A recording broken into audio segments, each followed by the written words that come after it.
আমার প্রিয় দর্শক বন্ধুরা, এদিকে লক্ষ্য করুন। এই যে দেখুন, একটা অ্যাগ্লোনিমা প্রজাতির গাছ। এটা কতটাই সুন্দর, এর যেমন রং তেমন রূপ।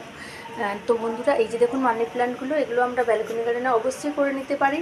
এবং এটা মাটিতে হতে পারে, আবার কোনো সময় আমরা বোতলের মধ্যে জল দিয়েও করতে পারি। আর এই যে দেখুন টেবিল কামিনী, কতটাই সুন্দর। যেমন করে শেপ দেবেন তেমনই হবে। আর এই যে দেখুন জুঁই ফুলের গাছটাতে কতটা সুন্দর একটা ফুল হয়েছে, ওর গন্ধে পুরো বারান্দাটা ভরে গেছে। আর এই যে দেখুন একটা গাছ, পাতাগুলো পুরো গাধার কানের মতো দেখতে।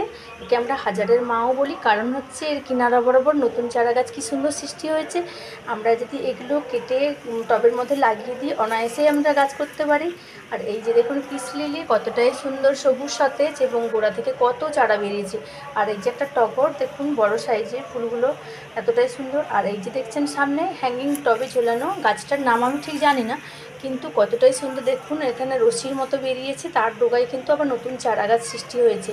বন্ধুরা, আমরা যদি এই চারা গাছগুলোকে কেটে আবার নতুন করে বসিয়ে দিই, ওখান থেকে কিন্তু আবার নতুন গাছ হবে। আর কতটাই সুন্দর দেখুন। আপনারা অবশ্যই ব্যালকনি গার্ডেনে এই গাছগুলো লাগাতে পারেন। যারা ফ্ল্যাটে থাকেন তাদের তো গাছ করার খুব অসুবিধা, কিন্তু জানলাতে কিংবা ব্যালকনি বারান্দাতে এইভাবেই আপনারা করে নিতে পারেন। তা বন্ধুরা, আজকে শুভ বিজয়ার সবাইকে প্রীতি শুভেচ্ছা ভালোবাসা জানিয়ে শেষ করলাম।